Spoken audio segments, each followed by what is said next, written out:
आज के इस लाइव सेशन में हम बजट पे बात करेंगे।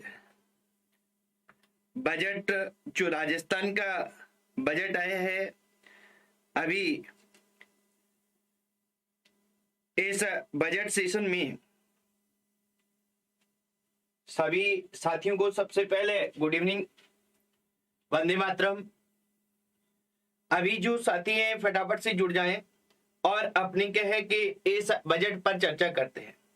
देखिए साथियों, जो बजट है, इस बजट के जो महत्वपूर्ण क्वेश्चंस हैं उनकी चर्चा है वो अपने इस वीडियो में करने वाले हैं।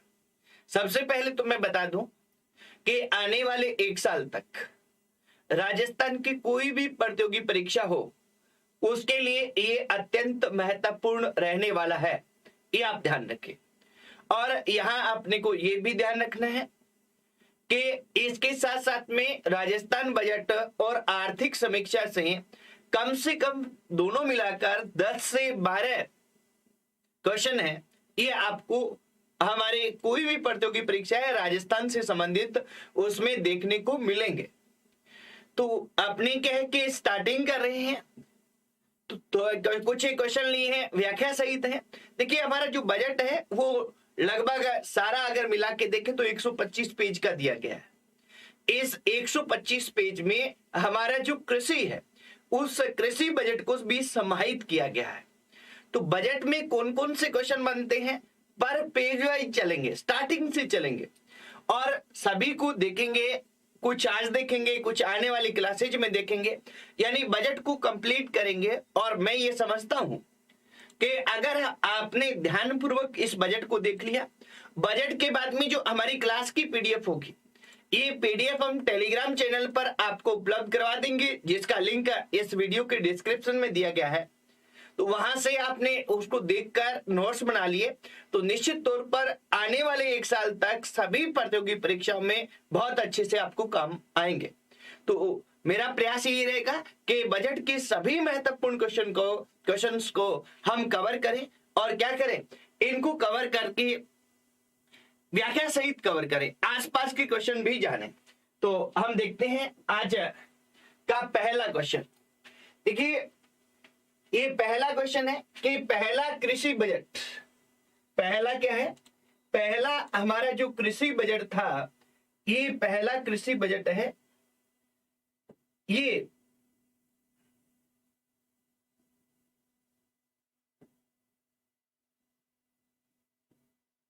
कृषि बजट है, राजस्थान विधानसभा में प्रस्तुत किया गया। हमारा जो क्या है, पहला कृषि बजट है, ये राजस्थान विधानसभा में कब प्रस्तुत किया गया, 2012-13 में, 2021-22 में, 2022-23 में, और इनमें से कोई नहीं। अब देखिए यहाँ एक चीज अपने को ध्यान रखनी है साथियों कि इसका सीधा उत्तर आप सभी साथियों ने सोच लिया होगा, पर ये पहले तीनों जो सन है ये हमारे पहले पेज में ही बजट में दिए हुए हैं। अब इसमें क्या क्या है उनकी हम बात करते हैं। तो इसका सबसे पहला उत्तर तो कि हमारा जो पहला कृषि बजट है ये इसी बजट में प्रस्तुत किया गया है 2022-23 में। और हमारा ये बजट कब प्रस्तुत किया गया, हमारा ये बजट है ये 23 फरवरी 2022 को विधानसभा में रखा गया है। ठीक है, इसके साथ में ही अपने को ये ध्यान रखना है कि 2012-13 में राजस्थान में पहला जेंडर बजट था। कौन सा बजट था, पहला जेंडर बजट है, ये 2012-13 में प्रस्तुत किया गया। और 2021-22 में क्या हुआ साथियों कि 2021-22 में राजस्थान में पहला पेपरलेस बजट प्रस्तुत किया गया। क्या किया गया, पेपरलेस बजट है, पहला पेपरलेस बजट है, ये प्रस्तुत किया गया है। देखिए यहां अपने इसको देखें तो आप सबसे पहले तो क्या है कि 2012-13 की बात करें तो इसमें क्या है, इसमें है पहला जेंडर बजट है, ये 2012-13 में। इसके बाद में हम बात कर रहे हैं 2021-22 की। तो 2021-22 में क्या है, पहला हमारा पेपरलेस बजट, पेपरलेस बजट है, ये इसमें प्रस्तुत किया गया है। और इसके बाद में 2022-23 में हमारा क्या किया गया है, पहला कृषि बजट है, पहला कृषि बजट ये प्रस्तुत किया गया। और यह विशेष बात साथियों अपने को ये ध्यान रखनी है कि ये सारे के सारे पहले बजट है, ये किसके द्वारा किए गए, हमारे जो सीएम, मुख्यमंत्री व वित्त मंत्री का प्रभार भी इनके पास है। ये मुख्यमंत्री और वित्त मंत्री जो अशोक गहलोत हैं, ये सारे के सारे बजट, चाहे जेंडर बजट हो और चाहे क्या पेपरलेस बजट हो और चाहे और क्या हो कि कृषि बजट हो, एक सारे के सारे प्रस्तुत करने वाले कौन है, हमारे मुख्यमंत्री अशोक गहलोत हैं। ये आप ध्यान रख लेंगे, ठीक है साथियों। तो यहाँ ये पहला क्वेश्चन, तो आप सभी साथी कहें कि इसका साथ साथ में उत्तर भी देते जाएं। सभी साथियों को नमस्कार। भूपेंद्र जी, शीतल जी, मीणा, महावीर जी सुतार, सीमा जी गोठवाल, गिरधारी लाल जी, सभी मित्र हैं, सभी मित्रों को नमस्कार। हाँ जी, अब देखिए अपने दूसरे क्वेश्चन की ओर बढ़ते हैं। दूसरा क्वेश्चन क्या है कि महात्मा गांधी नरेगा योजना, यानी इसको मनरेगा भी कह देते हैं शॉर्ट रूप में, मनरेगा या महात्मा गांधी नरेगा योजना के तहत प्रतिवर्ष रोजगार के कितने दिवस उपलब्ध करवाए जाएंगे, प्रतिवर्ष करवाए जाएंगे, यानी करवाए जा रहे थे वो तो हमें पता है पहले से। इस बजट में ये घोषित कितना किया गया कि प्रतिवर्ष कितने करवाए जाएंगे, 125 दिन, 150 दिन और 200 दिन। कितने दिन है, आप सभी साथी इसका उत्तर दे देंगे फटाफट से, कितने दिन है। हाँ जी, ज्यादातर साथी हैं ये उत्तर इसका सही दे रहे हैं। आपने ध्यान रखना है कि पहले से जो चले आ रहे हैं, ये कितने हैं, 100 दिन। और अभी बजट में घोषणा हुई है वो कितनी हुई है, 125 दिन की। यहां साथियों एक और ध्यान रखना है अपने को, यहाँ क्या है, इंदिरा गांधी शहरी रोजगार गारंटी योजना भी प्रारंभ करने की घोषणा की गई है, एक नई योजना। अब देखिए ये योजना है मनरेगा योजना, ये कहाँ है, ये मनरेगा योजना ग्रामीण क्षेत्रों में है। कहां पे है, ग्रामीण क्षेत्रों में है, ये ध्यान रखेंगे अपने। ये तो ग्रामीण क्षेत्रों में है साथियों, ठीक है। अभी क्या है कि इसी बजट में एक योजना नई लॉन्च करने का घोषणा की गई है, वो योजना है इंदिरा गांधी शहरी रोजगार गारंटी योजना। इसको ध्यान रखेंगे, इंदिरा गांधी शहरी रोजगार गारंटी योजना है, इसकी घोषणा इस बजट में की गई है।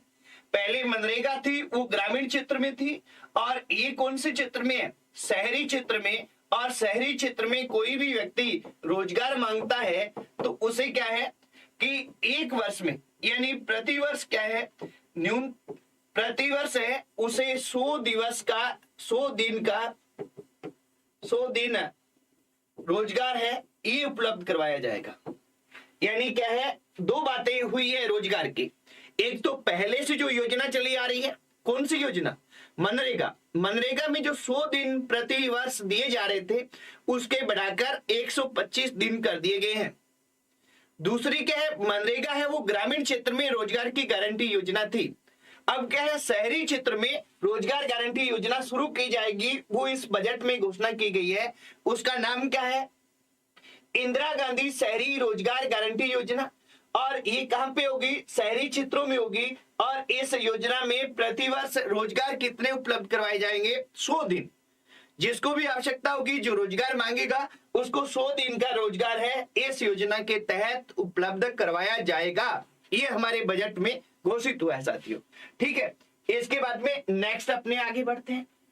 अगला क्वेश्चन, घरेलू उपभोक्ताओं के लिए बजट में प्रावधान किया गया। देखिए घरेलू उपभोक्ता किसके हैं, घरेलू उपभोक्ता है बिजली के, यानी बिजली के जो घरेलू उपभोक्ता है इनके लिए बजट में प्रावधान नहीं किया गया है। देखिए साथियों, एक तो ध्यान रखना है अपने को, नहीं, अक्सर पेपर में हम क्या है कि पढ़ते समय या तो नहीं है, ये पढ़ते नहीं है, बहुत स्पीड से पढ़ जाते हैं, तो नहीं का ध्यान रखना है, नहीं पूछा गया है। तो यहां अपने ध्यान रखेंगे कि 100 यूनिट प्रति माह बिजली उपभोग करने वालों को 50 यूनिट निःशुल्क मिलेगी, ये इसमें प्रावधान किया गया है।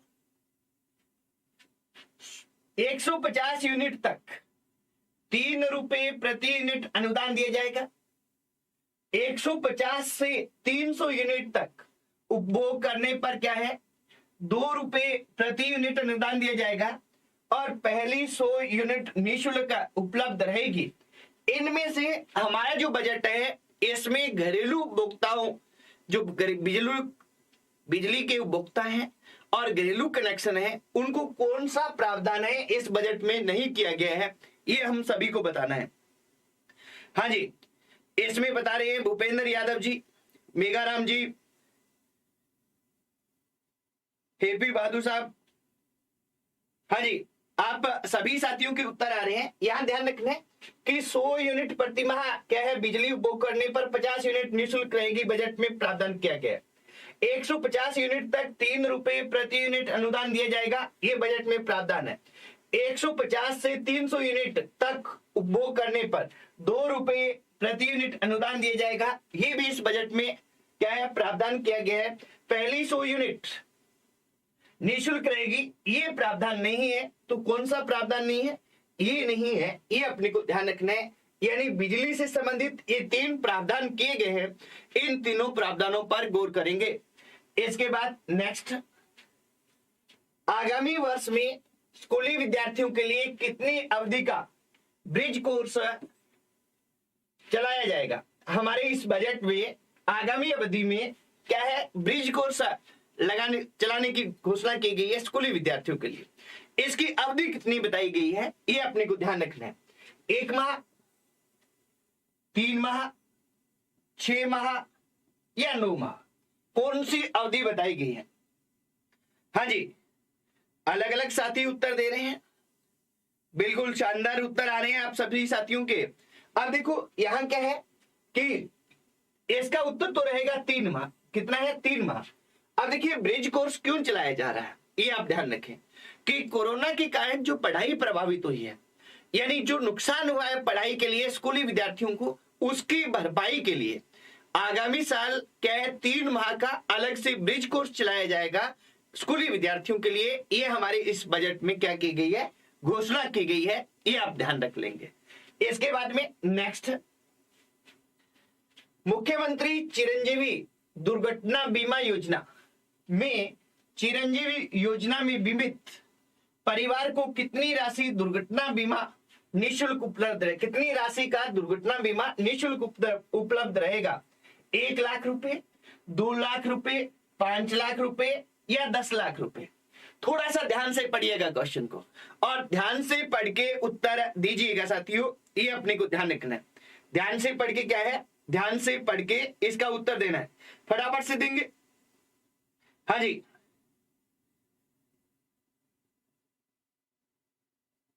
अर्जन केरड़ीवाल, भूपेंद्र यादव साहब, मेघाराम, अनिल, पुखराज, सभी साथी हैं। वो सभी साथी क्या कर रहे हैं, सभी साथी उत्तर देते जा रहे हैं फटाफट से। तो अपने को यहां ध्यान रखना है कि ज्यादातर साथी हैं ये सही उत्तर दे रहे हैं। देखिए यहां दो, पहले तो इसका उत्तर देखें 5 लाख रुपए। हम किसकी बात कर रहे हैं, मुख्यमंत्री चिरंजीवी दुर्घटना बीमा योजना की बात कर रहे हैं। देखिए 2 तरह की योजना है, एक तो मुख्यमंत्री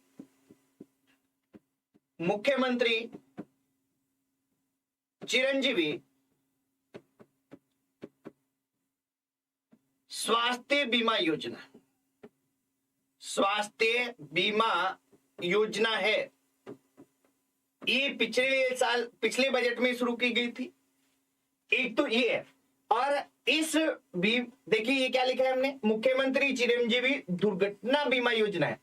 और एक स्वास्थ्य बीमा योजना है। स्वास्थ्य चिरंजीवी योजना में बीमित, यानी स्वास्थ्य जो बीमा योजना है इसमें बीमित परिवार को अगर कोई भी दुर्घटना हो जाती है तो निःशुल्क बीमा उपलब्ध रहता है। कितना? 5 लाख रुपए तक का। एक तो ये ध्यान रखेंगे। दूसरा क्या है? मुख्यमंत्री चिरंजीवी स्वास्थ्य बीमा योजना है। इस योजना के तहत इलाज है वो पहले कितना किया जाना था? निःशुल्क। पहले जो प्रावधान था ये 5 लाख का था और इस बजट में इसको बढ़ाकर कितना कर दिया गया है? ये क्वेश्चन भी पूछा जा सकता है कि मुख्यमंत्री चिरंजीवी स्वास्थ्य बीमा योजना में जो पहले 5 लाख रुपए तक का निःशुल्क इलाज की व्यवस्था थी, इसे इस बजट में बढ़ाकर कितना कर दिया गया है? तो इस बजट में बढ़ाकर इसको कितना कर दिया गया है? 10 लाख कर दिया गया है। आप ये ध्यान रखेंगे, इस पे गौर करेंगे साथियों। ठीक है, आगे नेक्स्ट अगले क्वेश्चन की ओर बढ़ते हैं। अगला हमारा क्वेश्चन क्या है? अगला क्वेश्चन देखेंगे फटाफट से और सभी साथी इस पे उत्तर लगाएंगे कि वर्तमान में राजस्थान के कितने जिला मुख्यालयों पर नर्सिंग महाविद्यालय संचालित है? क्या है? वर्तमान में राजस्थान के कितने जिला मुख्यालयों पर नर्सिंग महाविद्यालय संचालित है? फटाफट से उत्तर दे देंगे। फटाफट से जल्दी से सभी साथी हैं ये उत्तर दे देंगे इसका। हाँ जी, फटाफट उत्तर दें सभी साथी। अनिल कुमार जी 1 बता रहे हैं। हाँ जी, और साथी फटाफट से कमेंट करेंगे, जल्दी से कमेंट करेंगे।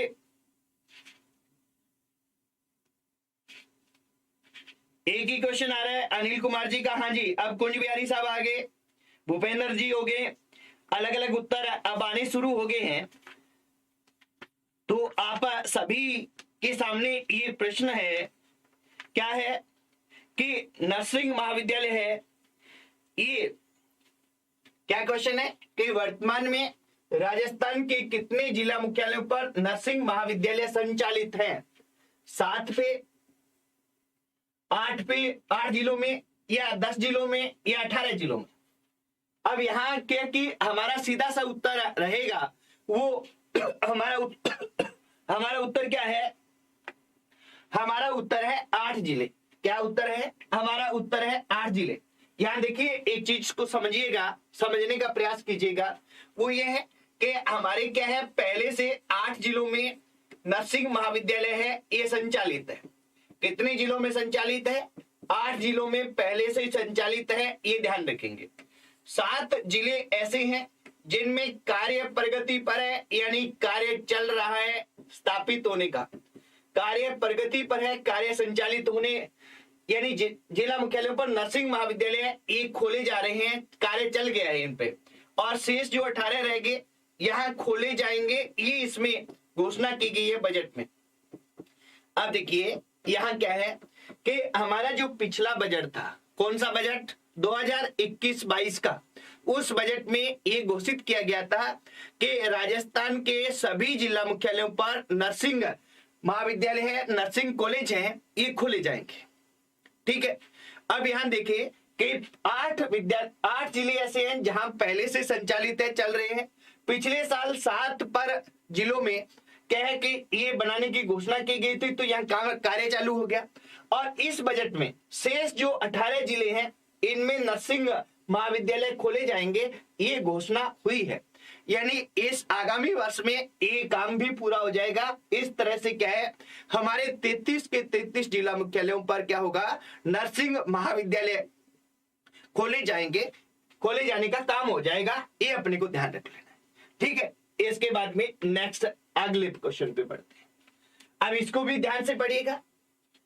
आयुर्वेद नर्सिंग कॉलेज खोलने की घोषणा की गई है। कहां खोलने की घोषणा की गई है? तारानगर, सरवाड़, भरतपुर, जयपुर, कहां पर खोलने की घोषणा की गई है, ये फटाफट से बता देंगे। आयुर्वेद नर्सिंग कॉलेज कहां पर खोलने की घोषणा की गई है? हाँ जी, जल्दी से उत्तर देंगे सभी साथी। हाँ जी, मित्रों के उत्तर आ रहे हैं, फटाफट से जल्दी से उत्तर आ रहे हैं सभी साथियों के, फटाफट। बिल्कुल, अब देखिए बहुत से साथियों के सही भी आ रहे हैं और बहुत से साथियों के गलत भी आ रहे हैं। अब क्या पूछा जा रहा है ये आप देखें, आयुर्वेद नर्सिंग कॉलेज, कौन सा कॉलेज है? आयुर्वेद नर्सिंग कॉलेज है। अपने को ये ध्यान रखना है कि एक तो आयुर्वेद कॉलेज, कौन सा कॉलेज? एक तो हमारा जो बजट है ये, इस बजट में आयुर्वेद कॉलेज खोले जाने, आयुर्वेद महाविद्यालय खोले जाने की घोषणा हुई है। और एक क्या हुई है? एक हुई है आयुर्वेद नर्सिंग कॉलेज खोलने की घोषणा। क्या है? Nursing college. एक तो सीधा कॉलेज है और एक है नर्सिंग कॉलेज। जो आयुर्वेद कॉलेज है ये खोला जाएगा, सॉरी, ये आयुर्वेद कॉलेज है ये खोला जाएगा तारानगर में। तारानगर किस जिले में है? चूरू में। तारानगर जो चूरू की एक तहसील है यहां पर खोला जाएगा। और नर्सिंग कॉलेज है ये खोला जाएगा भरतपुर में। नर्सिंग कॉलेज कहां खोला जाएगा? भरतपुर में। ये दो है, मोस्ट इंपोर्टेंट है, इनको अच्छी तरह से नोट कर लीजिएगा, आप अच्छे से ध्यान रखिएगा। और आपको मैं बता दूं कि ये जो आपके पैनल की पीडीएफ है ये हमारे टेलीग्राम चैनल पर इस क्लास के तुरंत बाद में आपको मिल जाएगी, 5 मिनट बाद में। तो आप सभी चीजें वहां नोट कर लीजिएगा, ठीक है। तो यहाँ अपना उत्तर क्या रहेगा? यहाँ उत्तर रहेगा भरतपुर। क्या उत्तर रहेगा? यहाँ हमारा भरतपुर उत्तर रहेगा। आयुर्वेद नर्सिंग कॉलेज है वो कहाँ खोला जा रहा है? वो भरतपुर में खोला जा रहा है। नेक्स्ट अगले क्वेश्चन की ओर बढ़ते हैं। अगला क्वेश्चन कि कितने secondary school senior secondary school में क्रमोन्नत करने की घोषणा हुई है? कितने क्या है? सेकेंडरी स्कूल है उन्हें सीनियर सेकेंडरी बनाने की घोषणा हमारे इस बजट में की गई है। 1000, 1200, 5000 और 3820। फटाफट से उत्तर दे देंगे मित्र लोग, फटाफट से उत्तर देंगे। हाँ जी बिल्कुल, इस शानदार उत्तर आ रहा है, सभी का बहुत ज्यादा सटीक उत्तर आ रहा है यहाँ पे। अब देखिए यहाँ क्या है कि 3820 है, ये क्या है? सेकेंडरी स्कूल है जो सीनियर सेकेंडरी में क्रमोन्नत किए जाएंगे। एक तो अच्छी तरह ये ध्यान रखिएगा, ये क्या है कि हाईलाइट था इसलिए हमारे सभी ध्यान में। बाकी मैंने आंकड़े लिए हैं वो भी अपने को ध्यान रखने हैं कि सरकार ने क्या किया पिछले बजट में ये निर्धारित किया था कि 5000 से अधिक जहां की आबादी है, 5000 से अधिक क्या है जहां की आबादी है, आबादी वाले राजस्थान के गांव में, आबादी वाले गांव में क्या होगा? आबादी वाले गांव में Mahatma Gandhi English medium school खोले जाएंगे। महात्मा गांधी इंग्लिश मीडियम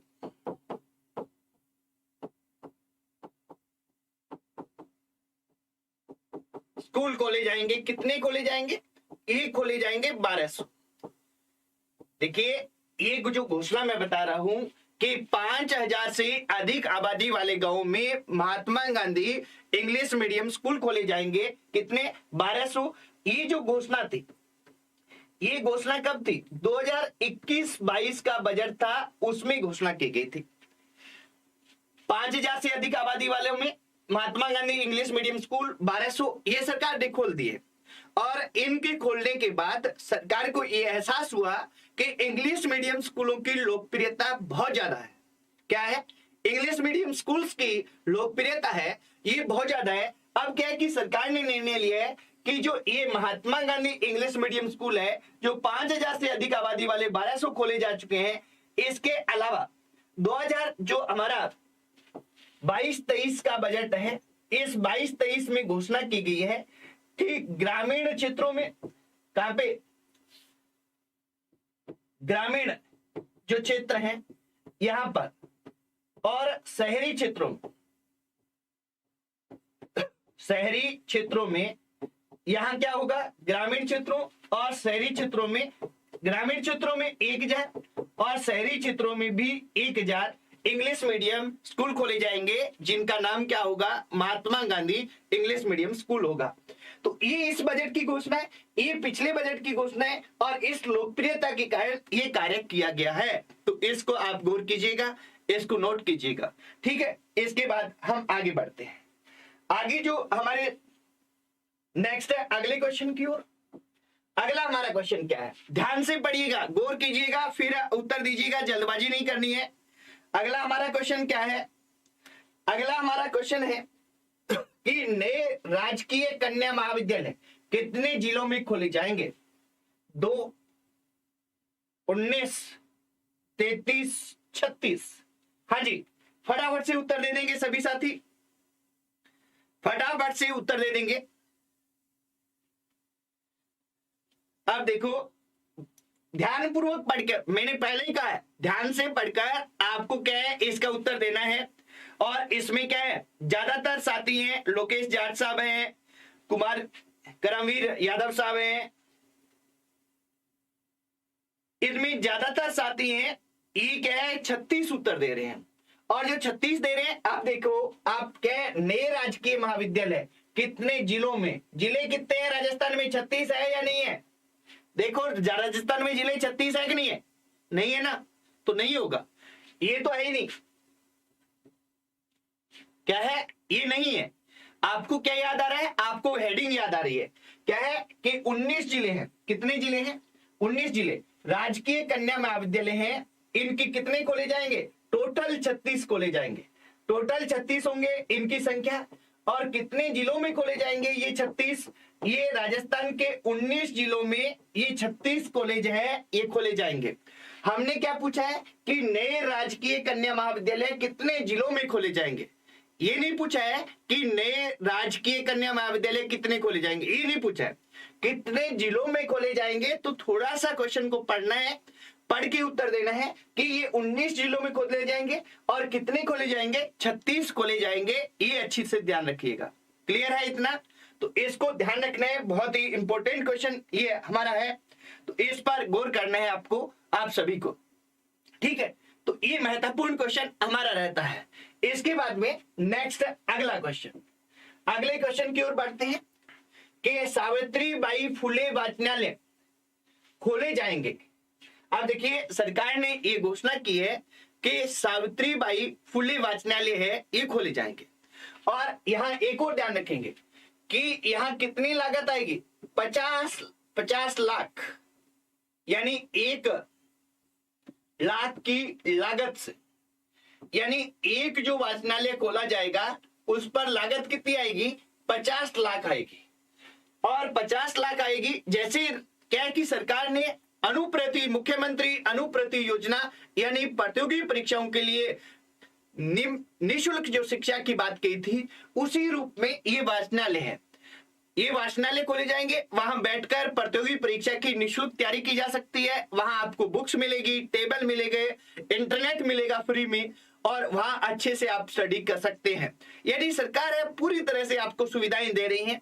इसलिए क्या कि इस बजट में ये कहा गया है कि ये सभी वर्गों के लिए, सब वर्गों को ध्यान में रखने वाला बजट था और सभी लोगों के लिए फायदेमंद रहा है। तो यहां ध्यान रखना है कि सावित्रीबाई फुले वाचनालय है, ये खोले जाएंगे। ये तो है, तहसील लेवल पे खोले जाएंगे, उपखंड स्तर पर खोले जाएंगे, जिला स्तर पर खोले जाएंगे, या संभाग स्तर पर खोले जाएंगे। कहां खोले जाएंगे? हाँ जी, हाँ, अलग अलग उत्तर दे रहे हैं। ज्यादातर साथी हैं वो बिल्कुल सही उत्तर दे रहे हैं इसमें, जिला स्तर पर, यानी राजस्थान के जो 33 जिले हैं, इन 33 जिलों पर क्या है, 50 लाख की लागत से, कितनी लागत से, 50 लाख है, इसकी लागत से सावित्रीबाई फुले वाचनालय है वो खोले जाने की घोषणा सरकार ने अपने इस बजट में की है। ये अपने को ध्यान रख लेना है, ठीक है साथियों। अब देखिए, यहाँ एक चीज मैं बता देता हूं कि ये बजट पर हमने क्या है कि एक क्लास शुरू की है, हमारी पहली क्लास है। बजट में जितने ही महत्वपूर्ण क्वेश्चन बन सकते हैं उन सभी को लेकर हम क्या करेंगे, उन सभी को लेकर आप सभी के बीच में रेगुलर आएंगे 9:15 बजे शाम को। तो आप सभी साथी भी आए, अपने साथियों को जो प्रतियोगी परीक्षा की तैयारी कर रहे हैं, क्योंकि आने वाले 1 साल में राजस्थान में जितने भी प्रकार की प्रतियोगी परीक्षाएं होगी उनके लिए ये क्वेश्चन है, अत्यंत महत्वपूर्ण सिद्ध होने वाले हैं और इनको क्या है कि हम लेके आएंगे। और तो आप अपने साथियों तक ये वीडियो पहुंचाएं। कल 9:15 बजे फिर मिलेंगे हम सभी नए क्वेश्चंस के साथ।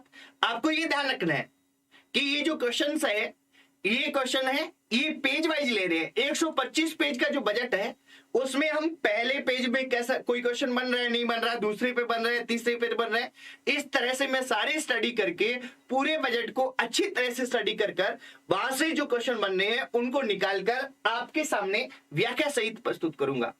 और इसकी जो अपने पैनल की पीडीएफ है, ये पीडीएफ आपको टेलीग्राम चैनल पर मिल जाएगी, तो वहां से आप नोट्स बना ले और अच्छे से इनका अध्ययन कर ले। निश्चित तौर पर ही बहुत अधिक बेनिफिट आपको आने वाली प्रतियोगी परीक्षाओं में इस क्लास से मिलने वाला है। आज इतना ही साथियों, फिर मिलते हैं कल 9:15 बजे रात को। तब तक के लिए जय हिंद, वंदे मातरम।